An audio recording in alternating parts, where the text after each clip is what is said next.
Oi, medrosa, eu sou Andréia Broio Oi, medrosa, sou Michael Gomes. e este é o Mentes e Medos. E antes de começar, já vai nas nossas redes sociais, se inscreva no nosso canal do YouTube, isso vai ajudar muito a gente. Nos siga nas redes sociais, pelo Face, pelo Insta. E se você quiser mandar o seu relato, você pode mandar pelo nosso e-mail, mentesemedos@gmail.com. E para apoiar nosso projeto com qualquer valor, pelo nosso Pix, no e-mail mentesemedos@gmail.com. Qual que é o nosso tema de hoje, Mar? Alistair Crowley. Eu acho o Aleister Crowley uma pessoa interessantíssima. Eu acho que eu conheci ele, assim, deve ter sido na adolescência, por aí, que eu comecei a ouvir, falar, tudo. Até porque ele tá muito presente na cultura pop, né? A gente não pode negar isso. Ele é uma figura, assim, que ele sempre tá brilhando nesse meio, seja em músicas, seja no entretenimento visual. Então, assim, ele tá presente ali e ele, querendo ou não, ele faz parte de uma história muito importante, dessa história da religiosidade e de todos os estudos místicos, né, que ele representa, que ele levou ao público. Bom, e para começar a falar do Aleister Crowley, o nome dele mesmo de origem é Edward Alexander Crowley. Foi um polêmico mago, poeta, ocultista e escritor, que se autodenominou a Grande Besta. Peter Crowley nasceu na Inglaterra em 12 de outubro de 1875, considerado o homem mais perverso do mundo pela imprensa britânica na década de 20. Eduardo nasceu no berço de uma família cristã fanática abastada. O seu pai, que faleceu quando o menino tinha uns 11 anos, enriqueceu com a cervejaria da família. A sua mãe, que se chamava Berta, não gostava do filho e frequentemente o humilhava. A mãe de Crowley o chamava de besta quando ele não queria ler trechos da Bíblia, e besta no sentido de besta apocalíptica mesmo. O que fez ele cada vez mais se revoltar contra a igreja e contra essas práticas religiosas cristãs, né? E aí, o que você acha dessa figura, Mar? Eu acho uma pessoa muito interessante.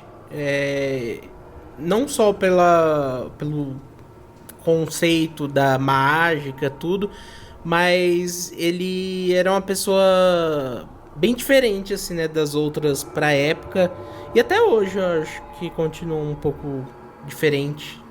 Não, com certeza. Eu fico imaginando ele no nosso século atual, ele continuaria sendo uma pessoa ali destacada mesmo, né? Imagina naquela época.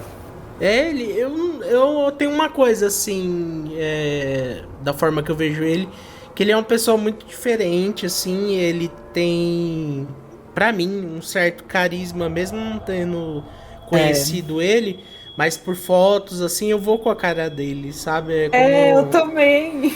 É uma E olha que eu coisa. nem sigo a filosofia, assim, sabe? Eu acho interessante, mas eu não sou religiosa, assim, né, nesse nível, mas ele realmente é muito carismático. Ele parece ser uma pessoa muito interessante de se conversar, né? Ele parecia uma pessoa muito legal, assim, de se ter um papo, né? Se eu não tô completamente enganado. É. E essa parte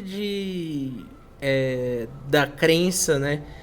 Cristã, sempre ter essa coisa de apontar o dedo para quem é diferente. Nessa época ainda era muito mais forte, né? E ele sempre foi diferente, então eu acho que é até uma. Não é uma coisa que não era esperado dele ser chamado de a besta, ser, sabe, repudiado, assim, pela mãe. E você vê que é pela própria mãe, e você vê o fanatismo, né? Como é que não é louco. E é exatamente aquela questão que falam assim da psicologia reversa. A mulher ela devia ter, eu imagino pelo naipe que falam que ela era toda religiosa, toda doida das ideias em relação a isso. Imagina como que não devia ser na mente dela imaginar que o filho ia ser uma referência mundial misticismo, né? Porque ele tá ali, eu acho que ele é um dos mais, assim, referenciados nesse meio, né? Então, assim, foi totalmente o oposto daquilo que ela queria para a vida do filho, né? E suponho eu que, nossa, imagina se, ai, o sonho de uma mãe assim, beata, é ter um filho padre, né? É ter um filho do clero. Mas não, cara, ele realmente ele entrou pra religiosidade, mas da forma oposta, né? O que foi muito mais trash, muito mais foda. Eu acho que essa parte da mãe dele sempre repudiar ele com essas coisas que eu acho que você não deve falar pra um filho, né, e tal. Uma criança, né, ainda, isso entra na mente de uma forma muito forte, é um trauma. Eu acho que ela gerou um trauma, assim, nesse sentido, sabe? E eu acho que, de certa forma, ela ajudou ele a trilhar o caminho que ele trilhou, né, também. É meio que pra mim, né, na minha visão, é meio que uma forma de você fazer a pessoa, tipo assim, o pai e a mãe falar, você não deve trilhar esse caminho e tal. E ele fez possivelmente porque ele já era Com uma pessoa. raiva, né? Ele já entrou mais forte ainda por causa desse todo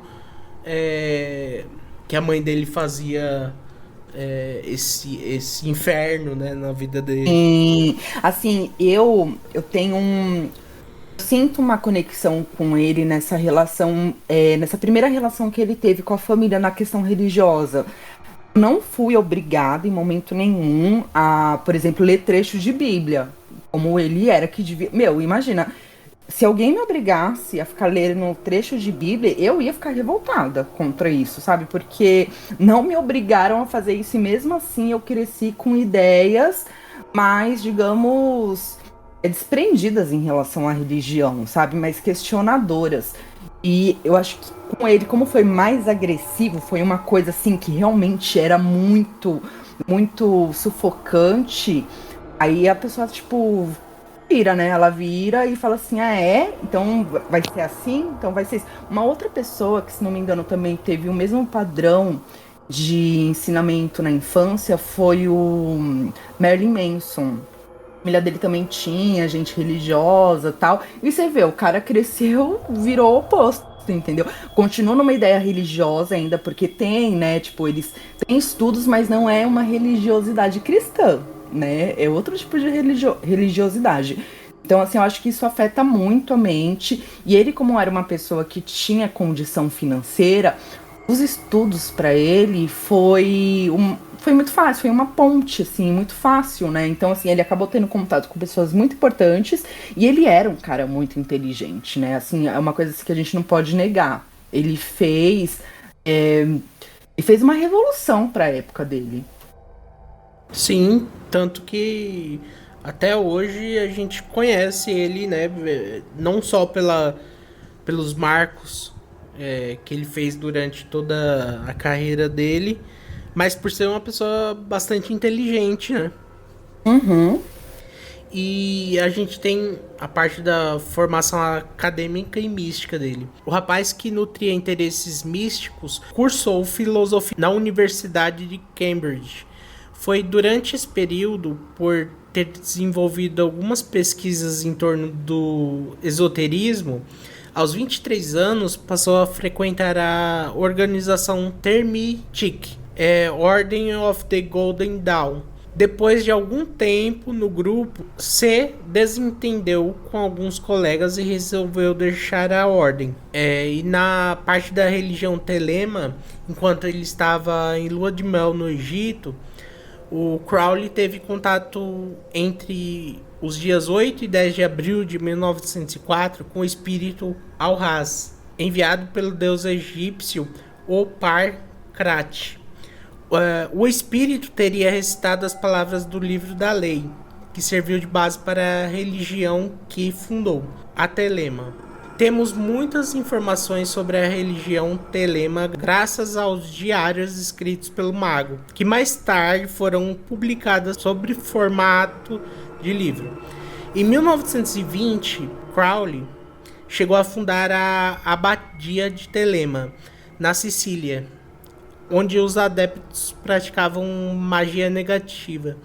Também fundou o Collegium ad Spiritum Sanctum, uma escola que oferecia aulas sobre os rituais religiosos do grupo. 3 anos depois, um seguidor do grupo, Raul Loveday, morreu dentro do templo ao beber sangue de um gato sacrificado. Na ocasião, o ditador italiano Benito Mussolini expulsou Crowley do país. A religião Telema ainda existe. Diferentes gurus se dizem discípulos direitos do fundador, incluindo Armando Crowley, um suposto filho bastardo, e o brasileiro Marcelo Ramos Mota. Até mesmo o fundador da Cientologia, o Ron Hubbard, disse ter sido influenciado por um suposto contato. Eu vejo assim como um mago de verdade. Hoje a gente vê muitos magos, né, por aí. Só que não sei, parece que as pessoas não levam dessa forma. Eu acho que a forma que ele levava essa questão da magia era impregnada nas veias dele, sabe? Era uma coisa assim que ele estudava, assim, era a vida dele, era o trabalho dele mesmo. Então, assim, e numa época ainda que a gente tinha difícil acesso a qualquer tipo de informação. E ele possuía pergaminhos, ele possuía livros raros, ele tinha contato com pessoas intelectuais. Então, assim, o conhecimento que ele tinha, se a gente for comparar para a época, era um conhecimento, assim, notório. E eu suponho eu, né, como a gente comentou, imagina hoje, com a tecnologia, onde esse cara ia, né? Tipo, eu acho que ele ia fazer uma religião, assim, de multidões, né? Óbvio, a gente vê muitos seguidores hoje em dia do Crowley e de toda essa filosofia que ele implantou, mas ainda é uma coisa assim que você não vê assim, eu sou seguidor do Crowley. Você não vê por aí as pessoas falando, né? É um ou outro que você acha, tem algumas pessoas que se reúnem aí na internet, mas não é algo tão popular, né? É umas, digamos assim, ordens discretas que participam, né, dessas filosofias dele. E eu acho super interessante. E a gente vê pela história dele que ele era um cara que sabia falar muito bem, sabia passar o conhecimento assim que ele tinha todo desses anos todos que ele estudou sobre magia. E é uma coisa assim que eu admiro, assim, você perseguir algo que no caso dele era magia, né? E ele se tornou assim um cara foda nesse Uma meio, né? referência, é. E eu admiro bastante isso, sabe? Ainda mais naquela época que o cristianismo, eu acho que pegava mais ainda no pé, né? Eles estavam saindo de uma era vitoriana, né? Se a gente parar pra pensar. Tipo, uma era super regatada, super cheia de questões religiosas e morais, assim. Ele era uma pessoa muito rock and roll pra época dele, assim. E você vê, ele estudou em uma ótima faculdade, né? Fez um curso, assim, que é um curso muito respeitável. E eu tenho certeza que a filosofia eu acho que ajudou muito ele, porque tem muito dessas questões filosóficas dentro, né, essas questões dessas ordens iniciáticas, são questões existenciais, então assim, tudo na vida dele foi voltado desde o começo, bem jovem, com 23 anos, o cara já estava iniciado nisso. Eu acho que tem pessoas que nascem com esse dom, sabe? Nesse caso dele, pela magia e tudo. Porque, sei lá, é muito complicado uma pessoa normal, assim, sabe? Conseguir juntar todo esses prós, assim. Tipo, ele é um cara inteligente, ele tinha vontade de conhecer dessa parte do misticismo e tal, e foi juntando tudo isso e culminou nele se tornando quem ele é, né? Porque nós conhecemos ele por causa da magia e tudo. E é muito difícil assim, você pensar que uma pessoa normal, que não é uma pessoa normal assim, conseguiria fazer tudo isso que ele fez, Dedicar, é uma coisa que eu acho assim É um dos casos, né, que eu acho que a pessoa nasce mesmo pra ser aquilo. Diz ele que ele fez uma regressão já em rituais, tudo, e que ele se diz ser uma reencarnação do Eliphas Levi. E é assim, eles têm o mesmo, assim, o Eliphas Levi, eu acho até que o Eliphas Levi, ele tava em um outro nível comparado com o Crowley, mas são épocas diferentes também, né? A gente tem que levar isso em conta. Mas é muito similar, né? Assim, os estudos, tal, é porque o Crowley, ele era mais livre, digamos assim. Eu acho que eles são muito parecidos assim nessa forma de pensar o mas o Crowley, ele tem essa mais, como eu posso dizer, ele é mais enérgico assim, eu poderia dizer, ele tinha mais, ele aparentava ser uma pessoa mais como eu posso colocar? Vibrante, né? Assim, eu não conheci, né? Mas pelas histórias, pelas fotos, ele parecia uma pessoa muito colocada, assim, muito à vista. É meio difícil de explicar o que eu É. acho sobre ele. Bom, e a vida pessoal dele também não escapa muito disso, né? Ele casou com a Rose Edith Kelly e o casamento aconteceu em 1904. O mago ele teve uma filha que morreu com 2 anos e ela se chamava Nuit Ma Ahatur Hecate Safo Jezabel Lilith Crowley. Que nome, né? O mago se relacionou em Nova York com Alice Richardson. E em meio ao ritual religioso engravidou, mas ela também acabou perdendo o bebê pouco tempo depois. Bom, Temen teve um caso de uma morte simulada dele que aconteceu em Portugal. Nesse meio, tudo, quando ele já estava super introduzido no meio artístico, no meio intelectual, ele acabou conhecendo ninguém mais, ninguém menos do que Fernando Pessoa, né, o poeta, o escritor. E com a ajuda do Fernando Pessoa, o ocultista ele simulou em 1930 a própria morte, na boca do inferno, em Cascais, Portugal, para fugir de uma série de amantes que o perseguiam. Crowley acabou por aparecer em público depois na Alemanha, em Berlim, algumas semanas mais tarde.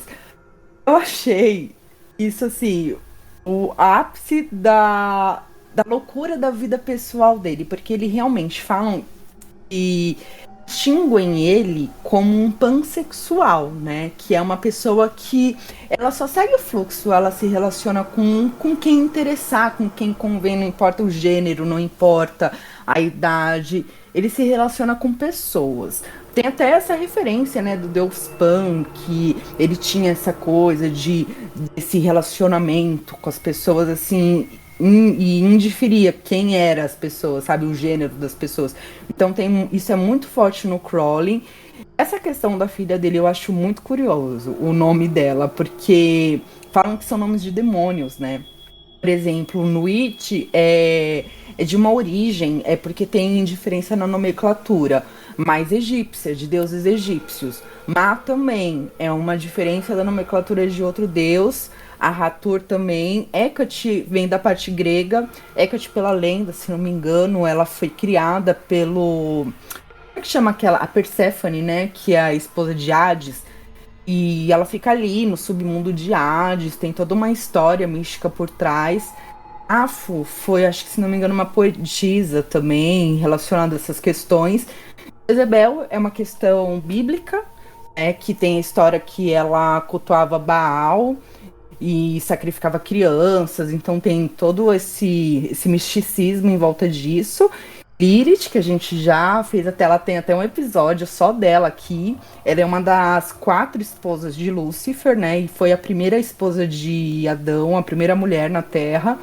Então, é uma mulher muito referenciada. E o sobrenome Crowley, né? Mas, nossa, que nomezinho, né? É um nome meio assim estranho e comprido pra caramba, né? Com várias.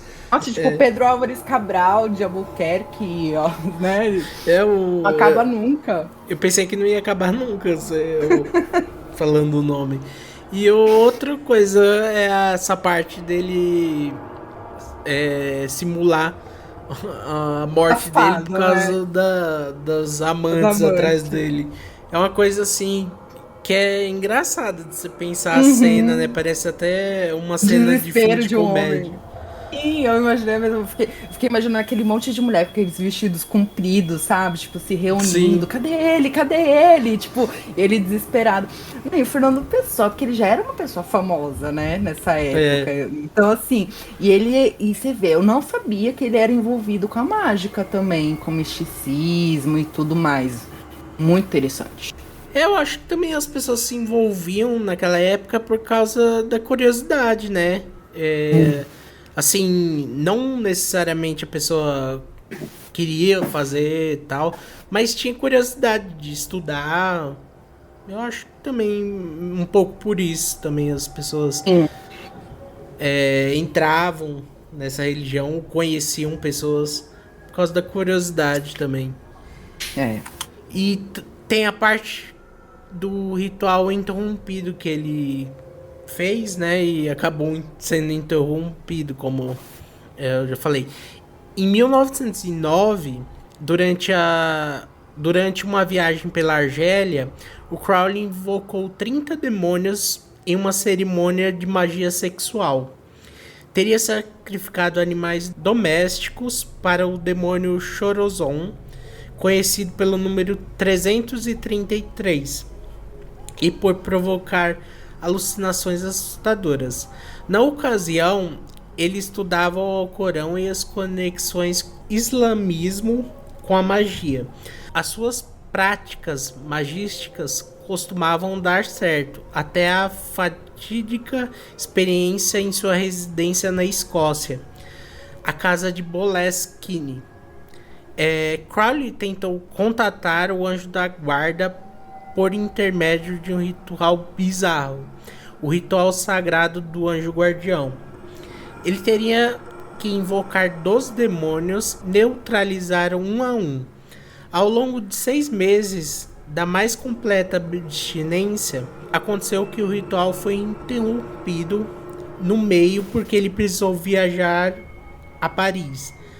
Desde então, a casa ficou marcada pelas tragédias, mesmo depois de ter sido vendida em 1913. O Major Edward Grant, dono do imóvel nos anos 1960, cometeu suicídio deitado na cama onde Crowley dormia. Jimmy Page, guitarrista do Led Zeppelin, também foi dono, mas tinha medo de dormir no local. Em 2015, o lugar pegou fogo misteriosamente e hoje se encontra em ruínas. Essa casa aí na Escócia, ela é bem famosinha, tá? Eu já sabia dela pela questão do Tim Page ter comprado ela. Agora, ele ter ficado com medo pra mim é uma novidade, porque quem conhece Led Zeppelin, quem curte e conhece a história de Jim Page, sabe que ele é satanista, entendeu? O negócio dele é magia e tal.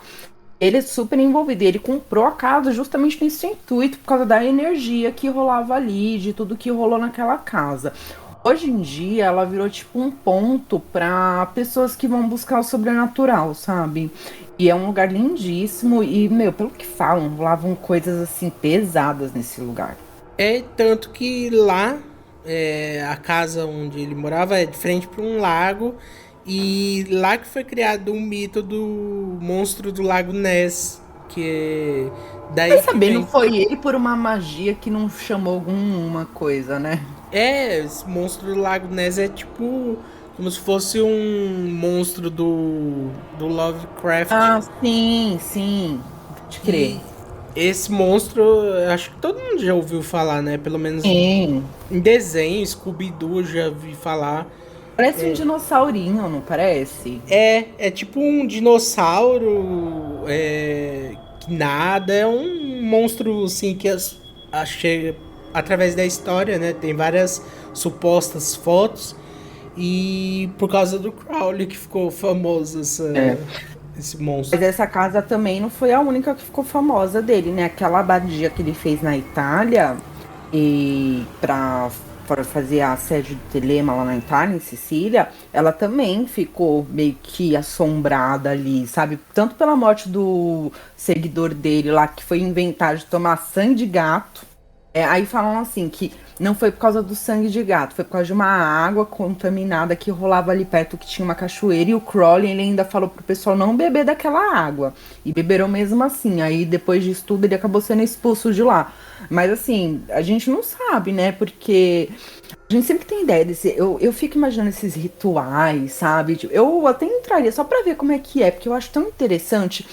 Só que aí, quando chega nessas partes de sangue, porque tem mesmo uma ideia que o sangue, ele é, tipo, a fonte da vida, né? Tipo, ele é uma coisa muito poderosa. Mas, ai, mano, beber sangue é uma coisa assim, né? Nojento, é perigoso. E aí, no caso dessa magia que eles fizeram, desse ritual que o cara bebeu, aí a gente não sabe se ele morreu por causa do sangue de gato ou se foi por causa de água contaminada, mas morreu ali. Foi um desastre que aconteceu num ritual, mas, porra, também as pessoas às vezes não pensam, né? Parece que elas vão ali acham que, não, tudo vai proteger, assim como a gente vê em outras religiões também, que o pessoal fala que, ai, Deus vai proteger ali com qualquer situação que vai fazer, qualquer ritual de oração tal, e as pessoas acabam fazendo tudo o que aquele pastor tá falando até aquele resultado final, mas até onde você vai? Qual que é o limite, né? É, tem uma coisa crer, tá fazendo aquilo, e outra é você tomar cuidado com as coisas à sua volta. Não é só porque você tá seja adorando algo, fazendo um ritual, que você vai estar invencível, né? É. E a gente tem também a questão da morte dele, né? Que também não foi uma coisa muito fácil. Bom, o Crowley ele morreu de bronquite em 1º de dezembro de 47, aos 72 anos. Ele morreu pobre e sem seguidores. Mas a maneira como ele praticava magia acabou inspirando outros esoteristas e ajudou a aumentar a corrente neopagã pelo mundo ocidental nos anos de 60 e 70. Deixou marcas na cultura também, incluindo no Brasil, né? A gente tem aqui no Brasil referências, por exemplo, como o Paulo Coelho e o cantor Raul Seixas, que eles eternizaram, né, essa questão do Crowley no hino, chamado Viva a Sociedade Alternativa, que prega faz o que tu queres, pois é tudo da lei, que vem de uma inspiração do livro da lei do Crowley, né? Eu acho que aqui no Brasil, uma das maiores referências, assim, de seguidores do a ideia de Golden Dawn, Telema, vem do Crowley, e assim, quem pegou e trouxe isso pra cá mais foi o Paulo Coelho e o Raul Seixas mesmo, nas letras, né, e em todo esse movimento que eles trouxeram junto. É bem legal, né, ver pessoas aqui do nosso país, da América do Sul, que tiveram contato, né, com isso tudo, e eu acho muito bacana, assim, sabe? Porque a gente sempre vê, fulano tinha amizade com, sei lá, o duque de não sei aonde, da Inglaterra, mas a gente vê uma coisa, umas pessoas mais palpáveis, sabe? Que nasceram aqui no Brasil e tal. São pessoas muito cultas, né? E tudo mais. Não, e no Raul, por exemplo, as letras dele são letras fortíssimas, assim, letras muito boas. Realmente, e aí ainda faço um reforço, numa época que não tinha internet para ficar fazendo pesquisinha. O cara, ele realmente estudava. Eu lembro até que uma vez, pesquisando, eu vi um vídeo, quando o Raul, ele era praticante, e tava ele e o Paulo Coelho numa cachoeira, e eles estavam fazendo um ritual. Gente, eu não sei como eu achei esse vídeo, assim, foi um achado mesmo. E foi sem querer, porque eu odeio ver questões de sacrifício de animal. E eles faziam, sabe, ali. Ai, foi horrível, é uma coisa horrorosa. E uma coisa que eu acho muito interessante, por exemplo, o Crowley, a gente tem aqui uma ideia de que ele morreu falido. Ele gastou toda a fortuna da família dele. E ele morreu sem seguidores, morreu assim numa merda, né? Raul também morreu na merda, tá, gente? Tipo, do nada o cara começou a entrar assim numa fossa terrível e a vida dele só foi ladeira abaixo até ele morrer. Um outro cara que também seguia muito o Raul É o Jack Pearson, ele fazia foguetes para a NASA. Ele também teve uma morte assim horrorosa, falida, assim, da pior forma possível. Então eu vejo essas conexões assim, como é perigoso, sabe? Eu acredito nessa questão da magia, assim, principalmente de pessoas como o Crowley, por exemplo, que realmente estudam. Até porque Crowley, ele não tinha só essas questões de magia. O Crowley, ele, se não me engano, ele era grão-mestre da maçonaria. Ele chegou no nível 33, que, pelo que eles relatam, é o nível mais alto da maçonaria. Então, assim, ele se envolvia em várias ordens iniciáticas profundamente, né? O que dá mais credibilidade para os estudos dele. Senão que a gente vai acreditar em tudo que ele fale. Óbvio que não. Mas, assim, é interessante, né? É interessante o que ele conseguiu pegar, acessos que ele conseguiu distribuir para as outras pessoas. Eu acho, tipo, eu não tenho nenhuma religião, nada. E eu acho que se você tem alguma religião, não vejo problema de você querer conhecer outras, né? Como essa parte do Crowley. Eu não li ainda o livro da lei, mas eu tenho muita vontade de ler. Eu acho que vale, sabe, você, pelo conhecimento de outras religiões, outros pensamentos, e um cara inteligente pra caramba que mudou o mundo, né? O mundo da magia na época e até hoje, Ele como a gente tinha já falou. acesso por exemplo, estudos, igual vai na Inglaterra por si só, ele já devia ter um puta acesso aos livros antigos ali, né? A gente tá falando de Inglaterra, um país super antigo. O cara era rico. Então, assim, ele tinha os acessos. Só que fora da Inglaterra, por exemplo, igual quando ele foi pro Cairo, sabe? Cairo falam assim que tem uma atmosfera louca, sabe? Tipo, exatamente sobre esses estudos, assim, porque é um lugar muito antigo, eles têm muita coisa guardada. Então ele foi para diversos países, ele estudou diversas linhas religiosas em cima disso, e aí ele fez, tipo, um aglomerado e resolveu, tipo, passar o que ele entendeu desse aglomerado, mas sempre numa linha oposta ao cristianismo, né? No caso, porque existe para ele o cristianismo e essas questões de religiosidade prendiam as pessoas. Então ele queria liberdade total, que era o amor livre, que era você poder fazer o que você quiser. Só que aí tá, tem pessoas que falam assim, não dá pra fazer o que você quiser. Sabe, você quer fazer? Você quer, mas você não pode. Porque assim, a partir do momento que você quer fazer tudo, você vai interferir, sabe, na vida de outra pessoa, na escolha de outra pessoa. Então, assim, a gente tem esses cuidados, né, de não interferir, de, né, não atingir outro. Mas no caso aqui do livro da lei, ele falava sobre realmente a liberdade total. É um cara que ele queria mostrar assim que você não precisa estar preso, né, nessa parte do cristianismo que era forte na época, muito forte na época dele, né? E tipo, eu acho que ele passou a vida dele toda estudando, se aperfeiçoando, mostrando, né, para as outras pessoas. E ele acabou mal, mas eu acho que por tudo que ele fez, ele sabe assim, O nome dele, né, sobressaiu. eu acho que independente, é claro, né, que não é legal você acabar como ele acabou, mas ele mudou a história do mundo, né? Não Sim, assim. mudou mesmo. Você acredita que ele chegou a ter contato com demônios? Eu acho eu não acredito 100%. Se eu falar que eu acredito, eu tô mentindo. Mas eu acredito numa quantidade que, se tudo isso for real, né, de magia e tudo, eu acredito sim que ele tenha Ele entrado chegou em num contato. nível bom, né? Eu acho que ele Sim. chegou num nível de ter tido algum tipo de contato, sim. E, nossa, eu acho que se ele viesse pro Brasil, pra Bahia, ele ia ficar doido.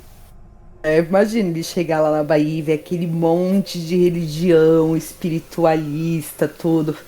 Nossa, ele ia pirar. E não tinha, né, lá na Inglaterra, não tinha esses acessos do que rolava, né, em outros países, tipo, no Caribe rola muito, Cuba Sim. rola muito. Então, assim, eu não sei, ele deve ter chegado a ter tido algum acesso, mas não tão profundo nessa linha. Mas, mano, cara, eu acho, assim, que ele deve ter tido alguma coisa diferenciada, e não é à toa que apesar dele ter morrido na merda, o nome dele realmente ficou assim. Eu acho que era isso que ele almejava ali, sabe? Estudar e fazer tudo isso. Ele viveu pra isso. Eu acho muito válido, né? Eu não sei é, como ele está hoje, né? No pós-vida e Ah, tudo. deve estar no inferno, né? É, Vamos se a gente combinar. for ver por tudo isso, sim. Mas, sei lá, eu acho muito legal, assim, sabe? Quando você consegue mudar a história do mundo e ter o seu nome gravado como ele teve.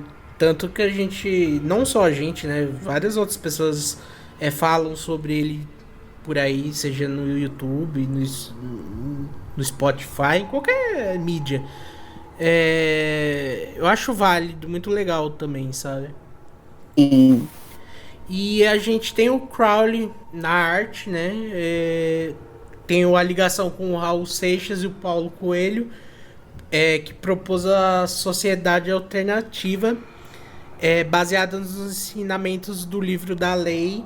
A influência de Crowley é intensa nos álbuns Krieg Bandolo, de 1973, Gita, de 1974 e o Novo Aeon, de 1975.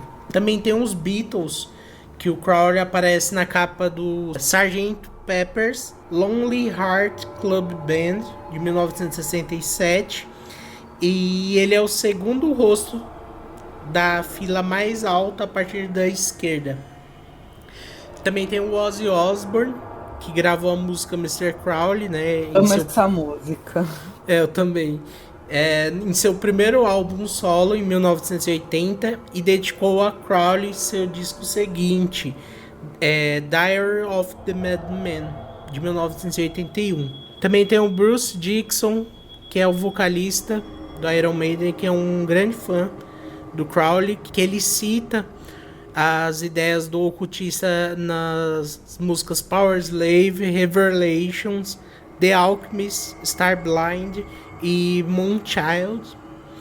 E por fim, temos o Led Zeppelin. O guitarrista Jimmy Page comprou a mansão, né, que a gente já falou acima, que foi o endereço de Crowley, às margens do lago Ness.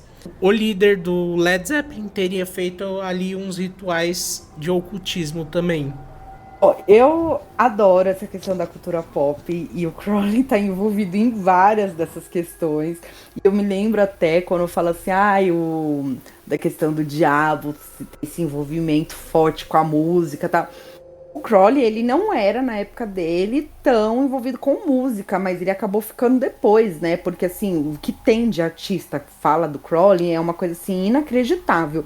E aí que a gente vê como que ele mudou uma geração, né? Essa geração, depois que ele morreu, eu acredito que ele seja uma dessas figuras que fez mais sucesso depois da morte.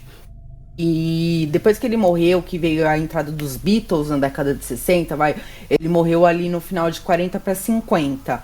E aí 10 anos se passam, que se a gente parar pra ver não é tanto tempo assim. Aí chega os Beatles, os caras começam a falar, começa a vir tipo uma onda de artistas falando, né, do Crowley.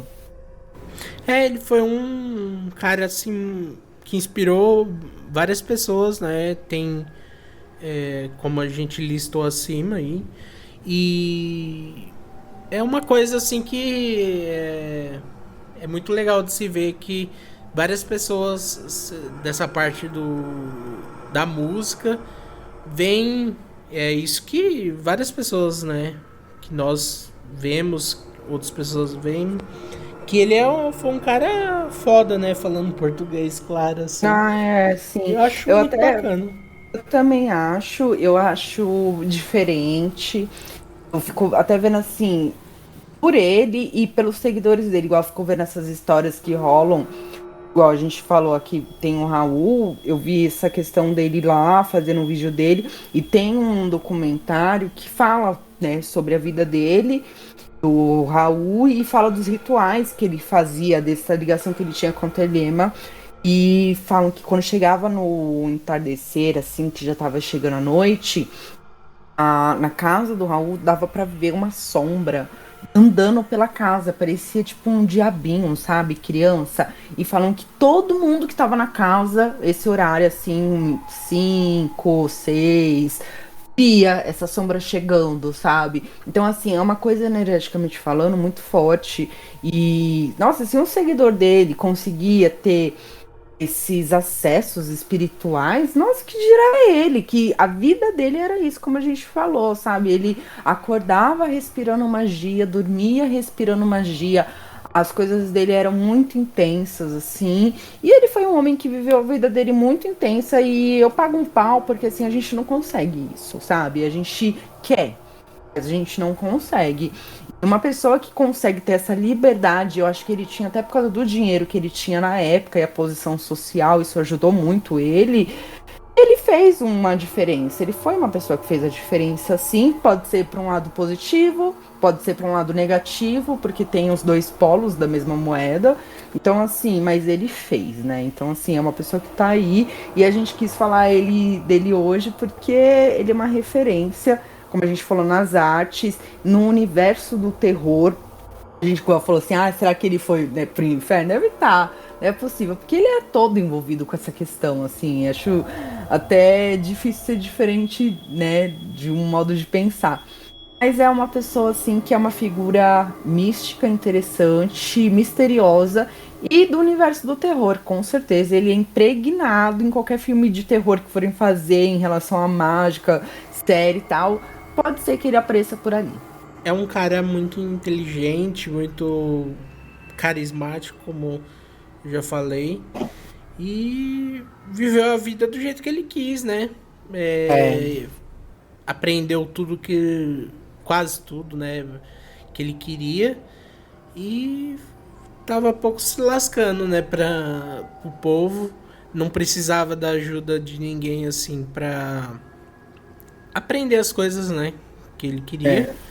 E mudou a história da mágica, criou ordens e foi polêmico, teve vários problemas, tudo. Mas é um cara que é muito interessante de se pesquisar, de saber mais sobre a história dele. É um personagem real muito interessante. E o que que você tem pra passar pra gente de filme, série em relação a ele, Mar?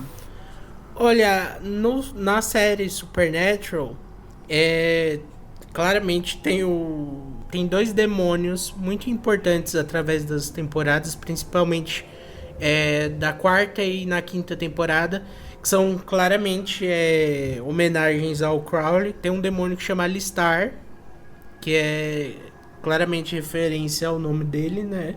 E tem o Crowley também, que é outro demônio que aí da quinta temporada em diante faz aparição em vários episódios, que de novo claramente uma homenagem ao Crowley. E é só. Do Supernatural, assim, o que acontece? Eu gosto quando eles pegam atores que são muito parecidos com os reais, sabe? Então eu achei que o ator que eles escolheram pra fazer o Crowley não é tão parecido. Isso me incomoda um pouco. Porque eu sinto essa falta, sabe, de olhar pra um cara. Eu acho que se pegasse, um cara igual o tio Chico e colocasse, porque eu acho que o Crowley é muito parecido com o tio Chico, sabe? É uma coisa assim que, puta merda, eles são irmãos, basicamente. Eu preferia um ator nesse naipe. Mas ele tá ok. E uma coisa que eu não gostei muito da série em relação é porque eles modificaram, né, a questão da história do Crowley. Por exemplo, eles colocam a bruxa ali como a mãe dele. Então existe uma história pré-existente ali dele que é diferente da história real. E isso me desagrada um pouco, mas ok. Ficção ali, eles fizeram tipo uma fanfiction da história real do Crowley dentro da série, né? Mas Ok, ok. Eu preferiria que fosse mais fiel à realidade possível. Mas do jeito que tá ali, dá pra engolir. Uma outra série que também eles falam bastante do Crowley é a série Sabrina. Ali eles mencionam também situações como se o Crowley fosse amante ali do primo da Sabrina. Então, assim, vira e mexe, eles ficam comentando, eles colocam ali do Crowley no passado, entendeu? Essa relação magística. Então, você vê que sempre no entretenimento visual ele tá envolvido com a mágica, com as bruxas, assim, como uma referência nesse universo magístico mesmo. É muito interessante. Mas também tem outras obras aí na internet que se a gente pesquisar vai ver que tem algumas coisas interessantes. Mas para mim, realmente, o principal que mais aparece o Crowley é o Supernatural mesmo. Nos últimos 15 anos eu acho que é o lugar da cultura pop, assim, de áudio e vídeo que tem mais homenagens a ele. Como eu já falei, né? Tem um demônio chamado Alistar. E tem outro que tem mais importância ainda na série, que é o Crowley. E é uma. Eu acho que é uma pequena homenagem, mas muito legal ao mesmo tempo. E ainda virão outras, né? Porque eu tenho certeza que quanto mais o tempo passar, mais pessoas vão conhecer, se interessar e ver como que era revolucionária a ideia dele para uma época, vendo nesse contexto, né? É muito interessante. Tem mais alguma coisa aí para acrescentar pra gente, Mai, em relação ao crawling? Não, eu só gostaria de agradecer quem ouviu até agora. Muito obrigado e até a próxima. Até a próxima. Tchau.